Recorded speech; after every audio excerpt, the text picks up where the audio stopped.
Hola, ¿qué tal?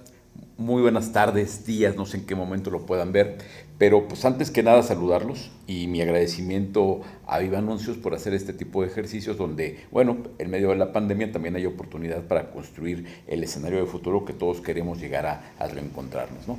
Y platicábamos de que un tema interesante sería que hablar de la reactivación de esta industria inmobiliaria a partir de lo que nos pueda dejar esta crisis del coronavirus, ¿no? Y yo quisiera empezar diciendo, a ver, lo primero que hay que entender es que cuando regresemos a las calles dentro de unas semanas, espero que no sean tantas, todo este tema de la aplanada de la curva implica alargar los tiempos que vamos a estar guardados, los tiempos que las actividades productivas van a estar en pausa. Entonces, evidentemente, no vamos a encontrar una economía activa, vamos a encontrar una economía problemada en lo general y problemada muy en lo particular, dependiendo de cada ciudad, de cada segmento, de cada población objetivo de la que estemos hablando. Entonces, yo creo, a ver, estamos ante una situación de impacto mundial, es claro, pero esta situación de impacto mundial cada país, cada ciudad, cada sector la estamos enfrentando de acuerdo con nuestras capacidades. México venía con una economía que se venía desacelerando. En estos días salieron los indicadores del PIB del primer trimestre y refleja una caída que tiene que ver una caída con respecto al trimestre anterior y una caída también con respecto al mismo primer trimestre del año pasado. O sea, no veníamos bien. Se están perdiendo empleos. Esa pérdida de empleos es delicada porque nos habla del ingreso que podrían tener los potenciales compradores del sector inmobiliario. Porque ¿qué es lo que habría que esperar acabando esta crisis? Bueno, lo primero que habría que esperar es que no estaríamos hablando de una reactivación del sector inmobiliario, porque reactivar suena como a ponerle el play y retomar el paso de donde nos quedamos. Y no es así. Vamos a salir a una realidad diferente, donde vamos a encontrar un mercado trastocado por una serie de factores internos y externos. Entonces, nos vamos a encontrar también con una realidad diferente en la estructura de la demanda. O sea, si todo siguiera igual y la gente siguiera necesitando los mismos bienes que hace unas cuantas semanas, podríamos quizá hablar de reactivación. No es así. No nos vamos a encontrar ni la economía igual, ni las capacidades de compra de las gentes igual, pero tampoco nos vamos a encontrar con ese mismo tipo de necesidades. Pongamos el ejemplo. A ver, estamos haciendo montones de actividades a distancia, montones.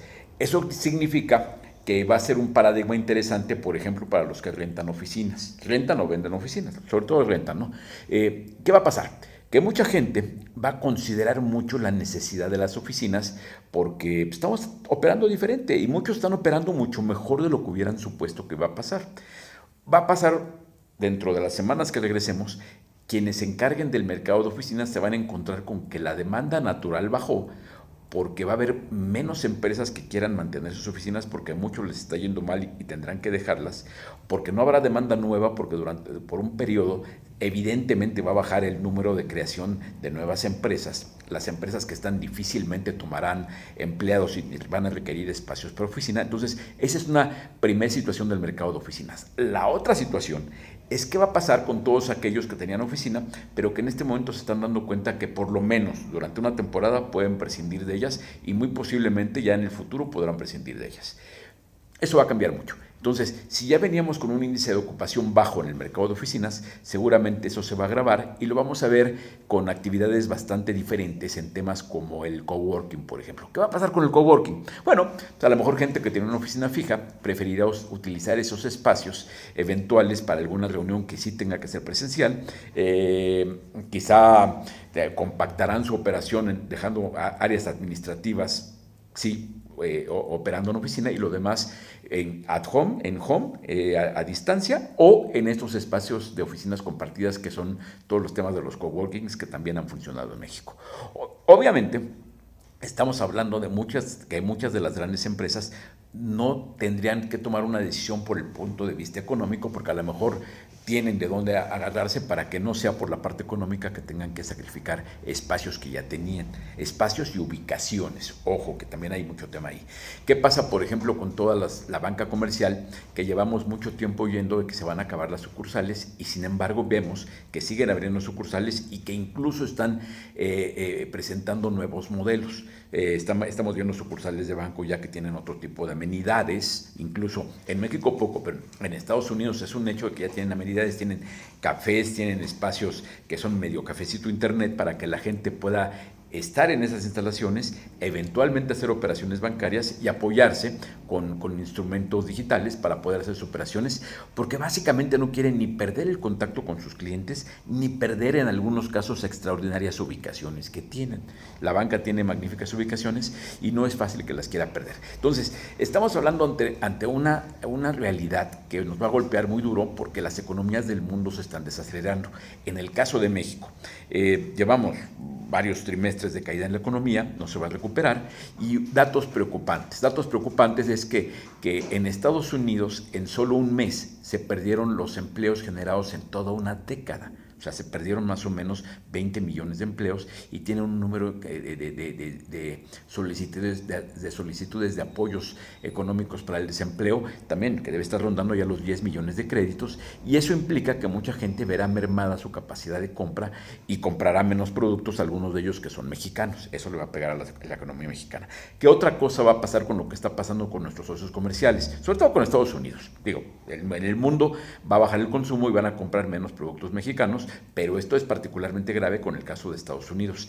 En Estados Unidos, otro efecto que nos va a pegar muy duro en la capacidad de consumo de los mexicanos es que van a bajar las remesas, porque muchos mexicanos o van a perder su empleo o están teniendo problemas económicos que tendrán que compensar cuando vuelva la actividad económica en Estados Unidos, y a lo mejor veremos caer por primera vez en mucho tiempo el envío de remesas, y eso le va a pegar a las capacidades de compra de muchas familias y de muchos lugares muy específicos del país. Entonces, habrá que ver eso cómo se refleja en consumo, habrá que ver cómo se refleja en el mercado inmobiliario. Digo, el consumo evidentemente porque van a comprar menos en las cadenas comerciales, y esas cadenas comerciales a lo mejor tendrán un poco de problema en algunos casos, algunos comercios, para cubrir costos relacionados con el sector inmobiliario. Le va a pegar, nos va a pegar a todos.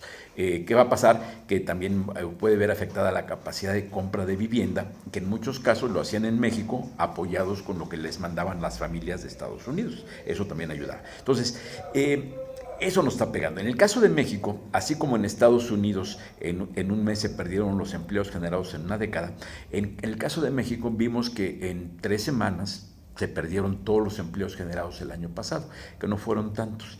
Y en el caso de México es particularmente grave esto, porque si vemos la desaceleración de la economía mundial, que nos va a consumir menos, vemos que nos va a llegar menos lana en apoyo en actividades comerciales, pero también, si aquí en una semana se perdieron todos los empleos formales generados el año pasado, empleos formales, ¿qué significa? Que en una economía como la mexicana, donde del total de la población económicamente activa, la mitad está en economía informal y hay muchos que están en el autoempleo, seguramente a esta cantidad de mexicanos que perdieron el empleo, que son algo así como 370 y tantos mil, habrá que por lo menos duplicar ese número con la gente que estaba en empleo informal, que también perdió el empleo, porque así como perdió el empleo un trabajador que estaba con una empresa que lo tenía afiliado al IMSS, también perdió el empleo un señor que trabajaba en una taquería, que trabajaba en un negocio que seguramente no estaba en la economía informal, y también no perdió su empleo porque era autoempleo, pero verá caído sus ingresos una persona que estaba en el autoempleo. Entonces, tenemos en México un problema de destrucción del empleo que evidentemente nos va a pegar en la capacidad de consumo, y eso lo vamos a ver reflejado en el sector inmobiliario, evidentemente en la parte de vivienda, lo vamos a ver reflejado en que esa gente va a consumir menos, y eso le va a provocar ruido a todos los que dependen de la renta en espacios comerciales, todo ello. Obviamente el sector turismo está colapsado, está en ceros el turismo internacional y se va a tardar un tiempo en recuperarse, y eso evidentemente con lo que tiene que ver con el sector turismo mexicano nos va a pegar muy duro, ¿no? Otros sectores, parques industriales, pues yo pienso que como no es tan grande ese segmento, ese seguirá boyante porque está básicamente ocupando espacios de uso industrial que ya estaban en proceso ya estaban los contratos, ya estaban, será difícil que eso pare. Entonces, del sector inmobiliario, ¿qué se va a ver particularmente afectado por esta crisis? Oficinas muy golpeadas. Van a bajar los índices de ocupación, van a cambiar los hábitos de la gente, y eso se va a reflejar en forma negativa en el sector de oficinas. Turismo, está colapsado, está en ceros la parte de turismo internacional, tardará mucho tiempo en recuperarse, y la expectativa va a estar en muchos casos en un turismo nacional, pero para espacios turísticos que fueron diseñados, que fueron planeados para otro nivel de consumo. O sea, hoteles que estaban pensados para un consumo internacional, para rentarlos en dólares o en tipos de cambio de euros, seguramente serán muy caros para el mercado que sería el que pudiera impulsar la recuperación, que es el nacional. Entonces, esos lugares a lo mejor tendrán que hacer ajustes a sus precios, a sus promociones, otro tipo de cosas. Evidentemente, lo que vaya a pasar con la actividad de las líneas aéreas también le va a golpear al sector turismo, porque se está hablando de muchos ajustes que tendrán que hacer las aerolíneas, ¿no? Dejar menos o tener menos saturación de espacios para poder mitigar los riesgos de contagio, pero esa mayor separación entre los pasajeros evidentemente le va a pegar a las estrategias de bajo costo que durante mucho tiempo han sido un incentivo para algunos pueblos turísticos, ¿no? Entonces, eso, el turismo, las oficinas van a estar golpeadas. Parques industriales, como les decía, yo no lo veo tan problemado, tienen una dinámica diferente con una planta productiva más sólida, más potente, que evidentemente tendrán algún golpe, quizá algunos verán un poquito de retraso en sus actividades, pero no debe tener mayor problema. Centros comerciales. Centros comerciales ha bajado la demanda, el consumo, se verá retrasado el consumo y eso evidentemente le va a pegar a algunos segmentos de los que son los inquilinos convencionales de los centros comerciales. Habrá que ver qué pasa con las grandes marcas extranjeras que tienen sus propios problemas en casa y tendrán que ir arreglando de una forma global sus problemas. Habrá que ver qué pasa con toda la industria del entretenimiento que va ligado a esto, que igual cuando se abra esto, todo el mundo querrá volver al cine, pero pues a lo mejor a algunos les dará un poco de miedo y a lo mejor los cines lo que tendrán que hacer es lo mismo que los aviones, separar un poco sus asientos y eso complicará su ingreso y difícilmente tendrán oportunidad de subirle de precio. Entonces eso va a ser un tema. Donde está pasando una cosa muy interesante es en el consumo de supermercados. Ahí básicamente el consumo en el primer trimestre se mantuvo a la alza porque pues, obviamente si hay algo que no podíamos hacer aún en el encierro era dejar de comer. Al contrario, ¿no? Mucha gente dejó de consumir en otro tipo de cosas en los tianguis, en el comercio de mercados y acabó haciendo la mayor parte de sus compras en centros comerciales, en supermercados y esto le ayudó a esta industria. Entonces por lo menos hay un segmento del sector centros comerciales que está bastante potente, que es el de los supermercados, ¿no? Entonces hay un tema. Vivienda. Vivienda es complejo. Yo creo que el caso de vivienda va a depender de cada segmento del mercado, popular, social, residencial, media, residencial y residencial plus. Habrá que ver qué pasa en cada segmento del mercado, en cada plaza, en cada barrio e incluso en cada proyecto. Vamos a estar en el sector vivienda inmersos en un tema donde el promedio no va a acabar de representar una fotografía fiel de lo que le puede estar pasando a un proyecto o a una empresa. Entonces, alguien decía en una plática que tuve recientemente de que es posible ahogarse en 20 centímetros de profundidad de agua. Sí es posible ahogarse. Ahora, ¿es posible morirse de risa de que haya 20 centímetros de agua? También es cierto. Entonces, ¿qué va a pasar? Las empresas que tengan mejor capacidad de leer el mercado o que tenían la fortuna de venir en un segmento más blindado de este tipo de eventualidades podrán salir adelante. En materia de vivienda, creo que es un sector privilegiado porque ha tenido, privilegiado en medio de este desastre que se nos viene encima. El sector vivienda pasa algo muy interesante, que es que primero, a diferencia de lo que ha pasado en crisis financieras en otros lugares del mundo, bueno, en el sector inmobiliario en general, pero la vivienda en lo particular, que el sector vivienda mexicano no ha tenido ninguna burbuja de precios. Entonces, es muy difícil pensar que esa burbuja se va a reventar, que los precios van a caer y que en consecuencia la industria va a colapsar. Aquí no, es poco probable que bajen los precios, quizá los de renta un poco, quizá evidentemente los de renta de productos de plataforma tipo Airbnb van a pasar aceite un buen rato porque pues, lo mismo, no hay turismo, entonces que son los que podrían rentar en una zona céntrica a un precio más caro que la demanda para uso habitacional, entonces eso se va a colapsar un poquitín, ¿no? Pero es menos, no es un porcentaje. En México las plataformas Airbnb no son lo que domina el mercado por mucho en ninguna ciudad, entonces eso va a ser una cosa que va a pasar, pero no debe ser grave. En materia de vivienda, ¿cuáles son las cosas buenas por lo que digo que es un sector privilegiado? Primero porque de los primeros que salieron a dar la cara ante la emergencia fueron los bancos. Entonces teníamos pocos días ya en estas incertidumbres y salió la banca con un programa beneficiando a quienes tienen crédito, dándoles posibilidades de prórrogas que les evitan caer en impago.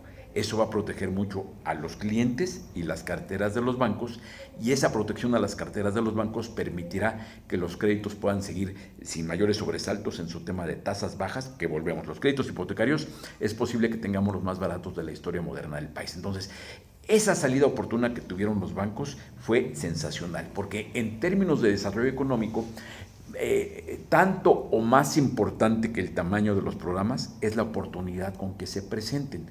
Quienes ya vivieron crisis anteriores recordarán que después de la crisis del error de 94, los bancos tardaron meses en reaccionar. Entonces, para cuando reaccionaron, ya habían colapsado sus clientes y sus carteras, y eso detonó un problema que reventó a los bancos. En este momento los bancos, todo lo que hemos aprendido de crisis anteriores lo estamos implementando. Entonces tenemos créditos en pesos, en tasas en muchos casos fijas, con pagos en muchos casos fijos. Entonces tenemos créditos muy a prueba de esto, con seguros de hipotecas, con seguros de desempleo, en fin, tenemos un sistema muy blindado. Y el hecho de que saliera a la banca casi de inmediato decir que habría estos programas de prórrogas, no solo para hipotecas, sino para otros tipos de créditos, porque vaya, si un cliente de crédito hipotecario le dan una prórroga, le dan ventajas, pero al mismo tiempo ese cliente quiebra en lo personal porque cae en impago con su tarjeta de crédito, eso complica el escenario de las carteras crediticias y en consecuencia de las opciones que los bancos siguen. Entonces, esa salida oportuna de los bancos protegió a sus clientes, a sus carteras, a sus productos y la estabilidad futura del sector inmobiliario, porque si esto no se hubiera hecho, a lo mejor sería imposible contar con que los créditos se mantuvieran abiertos y con buenas condiciones. Hoy el hecho es que la banca ha seguido firmando, no han variado condiciones de los créditos hipotecarios con alguna alza de créditos. Evidentemente están revisando con un poco más de detalle que no tenga problemas el trabajador que lo solicita, pero vaya, ese es un tema fundamental para pensar que el sector es privilegiado. Y el otro, que es un complemento lógico, es que después de que salió la banca, también salieron los organismos nacionales de vivienda con esquemas similares. Entonces, Infonavit y Foviste ya tienen esquemas donde dan prórroga a sus clientes, donde les dan facilidades para reestructurar sus créditos, y eso va a proteger a un número importantísimo de mexicanos de que tengan un problema de esto. De hecho, ahora, cualquier mexicano que tenga una hipoteca podrá contar con una prórroga para en caso de que tenga un problema de ingreso o tenga una pérdida de empleo, pueda compensarlo y no sea problema ni para él ni para el fondeado. Entonces, eso es muy bueno. Los organismos nacionales de vivienda salieron con esquemas en apoyo a sus clientes y salieron con esquemas de apoyo para la industria inmobiliaria.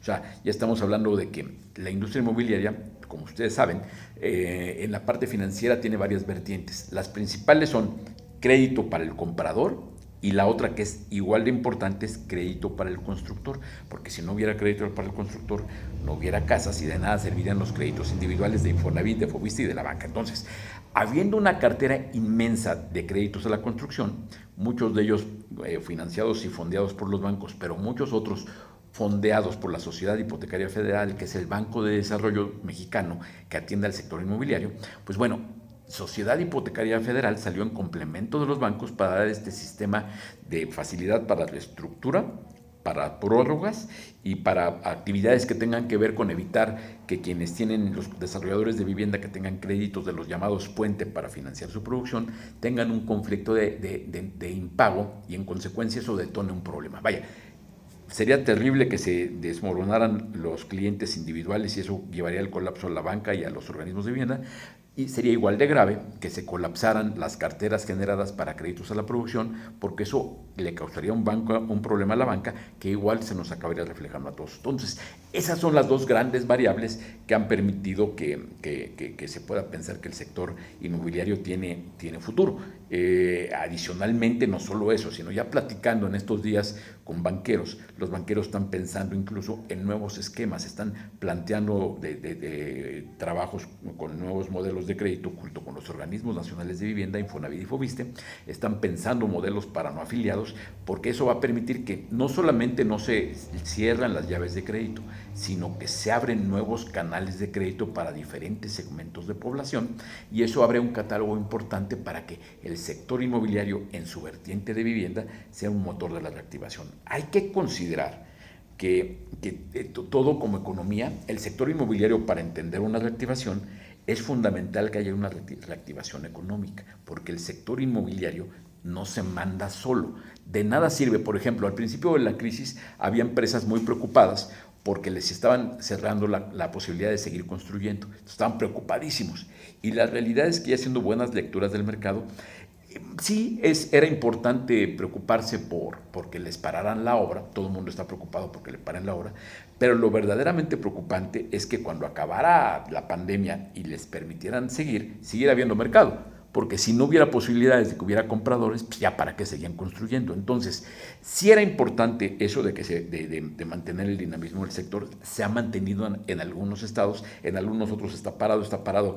Puntualmente Sonora está totalmente cerrado, y en otros estados está parcialmente parada la construcción y trabajando con muchos protocolos para evitar riesgos sanitarios ante el coronavirus, ¿no? Entonces, esta parte es importante, pero el tema fundamental del sector inmobiliario para pensar en que haya una posibilidad de reactivar es entender que la economía en su conjunto funcione para que se mantengan las empresas, se mantengan los empleos y la gente siga queriendo comprar casa y siga queriendo comprar productos, y al comprar estos productos sean viables los centros comerciales y otros segmentos del sector inmobiliario. Ahora, la otra vertiente de lo que hay que hacer, ¿cómo prepararse para la reactivación? Primero, entendiendo muy bien esto, el día que salgamos no va a estar todo como si lo hubiéramos dejado en pausa y nos volvemos a la oficina y en qué estaba. No. Vamos a encontrar un mercado diferente con clientes que van a tener diferentes capacidades de compra, a lo mejor con diferentes clientes, porque algunos que eran, los inmobiliarios lo llaman, que estaban perfilados, algunos van a perder ese perfil de crédito porque se quedaron sin empleo o vieron bajado su nivel de ingresos. Otros subirán, habrá nuevos productos crediticios. Entonces, el mercado, la demanda se va a reconfigurar. Pero hay otro tema que es fundamental, que a mí me parece que es el más trascendental de cara a entender qué viene para el sector inmobiliario, que es leer qué significa el cambio en el que estamos dando. O sea, el cambio tecnológico en el que ahora nos estamos comunicando implica que muchos dirán, ¿para qué quieres una junta si no lo pudimos resolver con un correo o con una conexión vía Zoom o alguna otra plataforma, ¿no? Con la vivienda va a pasar un poco lo mismo. Y después de semanas de estar muchos viviendo encerrados en nuestras casas, me imagino que estamos valorando diferente los metros cuadrados, el equipamiento, la ubicación, la movilidad, el acceso a servicios públicos, el acceso a comercios. Entonces, así como se hablaba hace unos cuantos meses, hace 4 meses hablábamos de que el automóvil tenía que acabarse, porque seguramente era más sensato moverse en transporte público. Pues, ¿qué creen? Ahora, con el motivo de la crisis, mucha gente no se va a querer subir al transporte público por el riesgo sanitario y va a estar, por lo menos durante un tiempo, queriendo estar adentro de su coche para sentirse más protegido. Con el sector inmobiliario va a pasar un poco lo mismo. ¿Cómo atender ese riesgo potencial y al mismo tiempo llevar gente a los centros comerciales? ¿Cómo deben replantearse las tiendas por dentro?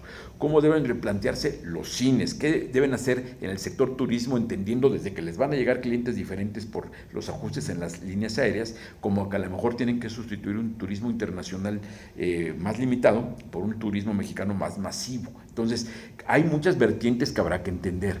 En el caso de la vivienda, ¿qué debe ser la vivienda? La vivienda tiene que ser, antes que nada, ubicación, vinculación a servicios urbanos, debe ser acceso a zonas comerciales, debe ser tecnología. Yo creo que ahora la lógica, hace algunos años hablábamos de empresas que empezaban a incorporar que junto con la hipoteca se pagaba una computadora y el conjunto tenía internet, y era una monería. Pues ahora seguramente será un tema importante, ¿no? Ahora yo me imagino que muchos, si antes no lo hacían, llegarán a un conjunto habitacional y lo primero que van a hacer es sacar el teléfono para medir cuántas barritas de cobertura tienen y no irse a meter en un lugar que tiene mala cobertura. Ahorita lo estamos viviendo y seguramente va a ser. Seguramente en el futuro la gente tendrá que replantear todo esto que estamos viendo y el sector inmobiliario tendrá que reaccionar en consecuencia. Todo lo que estamos viviendo está transformando de fondo la forma en que la gente se relaciona entre sí. No el sector inmobiliario, todo lo que hacemos. Entonces, todo eso que estamos haciendo, tendremos cada quien en nuestras actividades, los inmobiliarios por supuesto, traducirlo en una nueva forma de plantear nuestros productos. ¿Cómo debe ser el nuevo producto inmobiliario? Debe ser un producto que permita la movilidad, que permita el trabajo en casa, en las casas, que las casas tengan el equipamiento para hacer ese trabajo a distancia. En fin, hay que pensar las cosas diferentes. Los créditos deben ser pensados también con esa nueva dinámica. Hay que darle a la gente más oportunidades de tener una movilidad, que sí, que la gente tiene en un momento comprar una casa y se tiene que mover porque le conviene dentro de la misma ciudad, incluso dentro de la misma ciudad, hay veces que la mudanza es dentro de la misma ciudad, no tiene lógica a veces quedarse en una casa que está en una gran zona metropolitana, en un lugar al otro extremo, porque ahí vive, pues te cambias. Lo que hay que hacer es las hipotecas que faciliten esa movilidad. Hay que hacer ahora sistemas de vivienda, el co-living, todo aquello. Hay co-livings que ahora tendrán que incorporar entre sus amenidades un espacio de coworking. Platicaba un desarrollador inmobiliario de vivienda tipo media, de que así como antes era el canal de nado y la fuente y los jardines, ahora de pronto la casa club tiene un pequeño apéndice donde es un centro de negocios, pensando que algunos de los que pueden hacer home office lo pueden hacer desde ahí. Los conjuntos habitacionales tendrán que tener todo preparado para que puedan llegar a tener una conectividad de internet de alta potencia para poder dar respuesta a otro tipo de necesidades. Entonces, tenemos que reaccionar a eso. ¿Qué va a pasar después de esta crisis? Pues esta crisis nos está metiendo ante nuestra realidad. Todo lo que hemos hecho mal en materia de desarrollo urbano y vivienda, y lo primero que va a pasar es que tenemos que plantear paradigmas importantes, diferentes, pero desde una posición con una visión más alta. O sea, no hay que pensar en la vivienda, cómo va a cambiar el diseño de la vivienda, no, hay que pensar cómo va a cambiar el objetivo que tenemos para nuestras ciudades, cómo va a cambiar la forma en que vivimos, cómo todo esto además metido en otros parámetros que eso sí habíamos dejado antes y los hemos descuidado estas semanas, pero hay que retomarlos. Hay que recordar que así como decíamos que después de la crisis sanitaria se nos iba a venir un tsunami económico, que ahí viene, después del tsunami económico tendremos que acordarnos de que la ola de la epidemia y el tsunami del tema económico son parte de una inmensa crisis que ya estábamos viviendo de tipo ambiental. Tenemos que pensar cómo replanteamos nuestras formas de hacer negocios de una forma viable, moderna, que nos actualicemos, que utilicemos la tecnología. O sea, por ejemplo, el sector inmobiliario, pues poco a poco tendremos que facilitar que haya procesos que permitan el trabajo a distancia para formalizar las operaciones. Hoy no solo es lo que se dice de que a una persona le cuesta trabajo cerrar una operación de pe a pa en web, sino que hay productos o procesos que no están permitidos para eso. Entonces, habrá que ver cómo se incorpora para que si una persona empieza en línea a atender su interés en comprar una casa, facilitar los productos, ir alineándolos para que la línea de producción que tiene que seguir hasta el punto que llega y escritura una casa, todo se puede hacer en línea. Eso no sustituye que la persona vaya a ver la casa, ni sustituye otras cosas, pero sí permite, por ejemplo, que en una sola línea de producción se pueda incorporar vía digital cosas que hoy no lo permiten las regulaciones. Temas de avalúos, temas de verificaciones, temas de registros públicos, catastros, en fin, hay que estandarizar procesos bajo una visión mucho más avanzada, ¿no? Aprovechar la tecnología para muchas otras cosas que para hacer TikTok chistosos. Entonces, creo que en este momento hay que pensar como sector inmobiliario qué va a pasar en lo económico y hacia dónde debiera ser la concepción futura de lo que el sector inmobiliario debe ser como parte de una solución a un proceso de nueva forma de vida. O sea, esta es la realidad. O sea, esta emergencia sanitaria que estamos teniendo está adelantando procesos que no hubiéramos imaginado, o sí los hubiéramos imaginado, pero no a esa velocidad. Todos llevábamos tiempo queriendo hacer ejercicios de trabajo a distancia y esto nos obligó a hacerlos.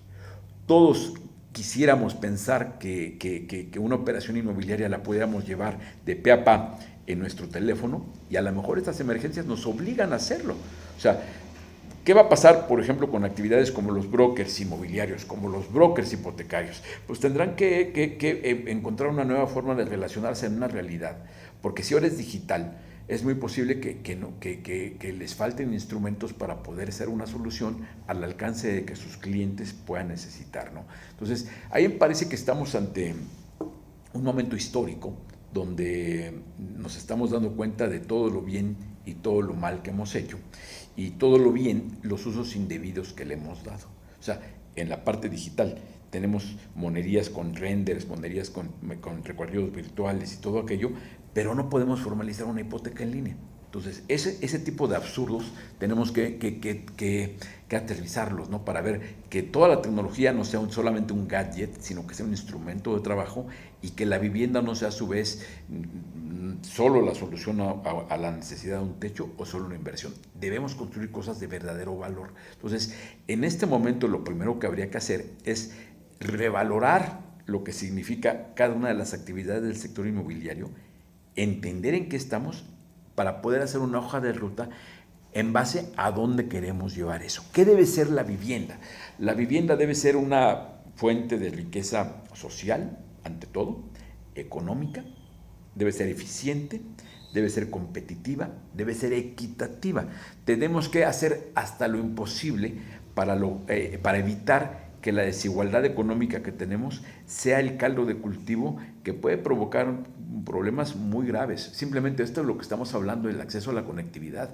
Estamos hablando todavía de que hay un número importante de gente que no lo tiene, un número importante de gente que necesita acceso a servicios bancarios. Entonces, muchos de los temas que van a pasar en el futuro, tenemos que construirlos porque no se van a dar solos.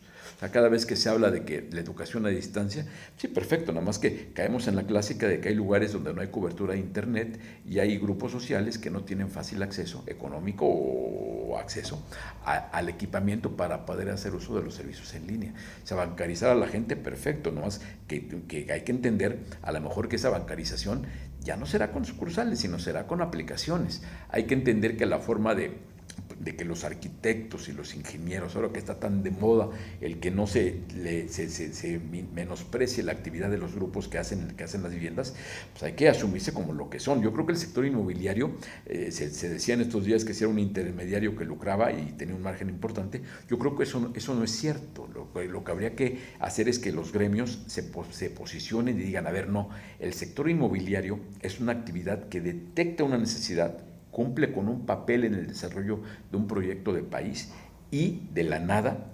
integra insumos para crear el producto que hacía falta.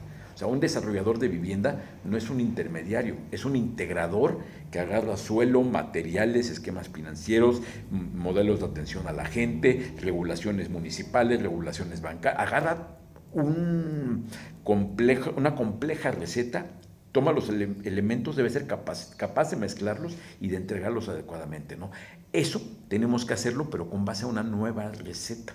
O sea, es lo mismo de siempre. El sector inmobiliario debe seguir atendiendo retos de necesidades espaciales que tiene la gente, nada más que con nuevos paradigmas. Las oficinas tendrán que ser diferentes, las casas tendrán que ser diferentes, los centros comerciales tendrán que ser diferentes, y esto que estamos viendo nos va a acelerar todos estos procesos. Entonces, se nos viene encima un periodo económico, pues yo creo que como nunca lo habíamos visto.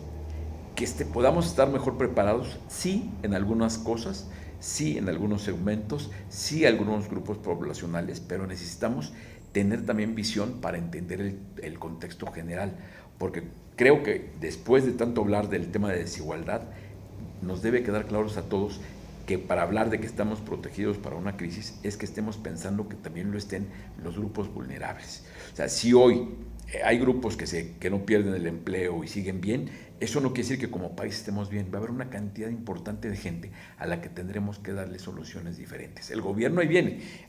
Platicábamos en un momento de esta plática que los organismos nacionales de vivienda vienen con nuevos esquemas. Entonces, ¿qué está haciendo, por ejemplo, Infonavit? Infonavit está duplicando el monto de crédito que puede tener un trabajador para ampliar su casa. Ese es muy importante porque es una necesidad de la gente y no todo el mundo necesita, ni quiere, ni puede comprar una casa nueva. pueden ampliar. Otra cosa que pueden hacer, pueden rentar. Otra cosa que pueden hacer es construir en terreno propio, y ahí está un nuevo esquema de crédito que también están presentando Infonavit y Foviste. Entonces, créditos para que la gente pueda construir su propia casa en un terreno que cumpla con toda la regulación y que sea un terreno adecuado y todo aquello. Entonces, vienen cosas importantes. ¿Qué otra cosa está haciendo el sistema financiero? Pues no sé si la banca tenga capacidad de bajar las tasas, porque si bien es cierto que la tasa de referencia en México está bajando, el riesgo país, el riesgo sector, el riesgo economía está subiendo. Pero con que nos quedemos con las tasas de los créditos hipotecarios de la banca como estén, estaremos por bien librados y que sigan abiertos. Y los organismos nacionales de vivienda están planteando, en estos días también el Infonavit planteó la iniciativa para bajar sus tasas de interés y para incrementar los montos de crédito. Esto puede ser muy bueno para el sector inmobiliario. El sector inmobiliario tiene que entender su compromiso, la parte que le toca, y cuidar muy bien en qué nichos va a participar. ¿Qué segmentos pueden ser atractivos para el sector inmobiliario? Yo diría que la vivienda por debajo de 1,5 millones de pesos va a ser un sector interesante. ¿Qué sería interesante para moverse? Yo diría que no es un buen momento para hacer una segunda vivienda. ¿Qué segmento puede ser interesante? Esquemas innovadores de ocupación habitacional.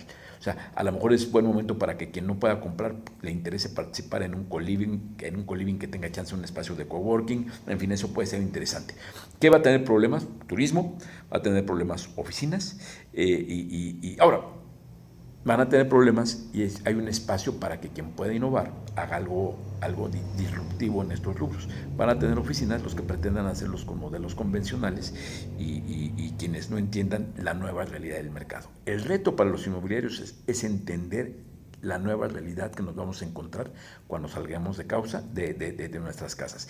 Ese es el verdadero reto, y poder hacer las condiciones y prepararse. Si son ustedes desarrolladores, tienen que prepararse para leer el mercado y para crear líneas de producción que satisfagan esa necesidad. Si son brokers, hipotecarios o inmobiliarios, tienen que capacitarse, estar listos para trabajar con una nueva necesidad de la sociedad. Tendrán que meterse con canales digitales y tendrán que hacer un esfuerzo importante por profesionalizar su actividad. Entonces, es un momento de retos para todos, y el sector inmobiliario no se va a quedar atrás. ¿Hay vida después de la pandemia? Sí, porque si bien es cierto que las cosas van a cambiar cuando salgamos de nuestras casas, lo que quizá no cambie es que seguiremos necesitando un lugar donde vivir, y un lugar donde trabajar, y un lugar donde comprar. Entonces, esa fundamental de que habrá demanda es invaluable para esta industria. Ahora, hay que entender la nueva cara de esa demanda y crear soluciones para eso, y ahí está el reto y la oportunidad para todos. Entonces, ese sería el sentido de una plática en estos momentos. Hay muchas vertientes de lo que podríamos hablar. A mí, por lo pronto, reitero el agradecimiento con Viva Anuncios y el gusto de ver que estén haciendo este tipo de ejercicios de mantener el espíritu, de prepararnos para salir de la crisis, y aprovechar esto para fortalecer nuestras capacidades de respuesta una vez que estemos fuera. Entonces, este sería la charla de hoy, y bueno, estoy en contacto con ustedes ya en canales míos o los que yo manejo en mis plataformas de redes sociales, todo aquello. Y Viva Anuncios, de nuevo muchas gracias a ustedes, que estén muy bien, cuídense, quédense en casa, y mientras están en casa, prepárense para cuando podamos salir de casa. Aquí nos vemos.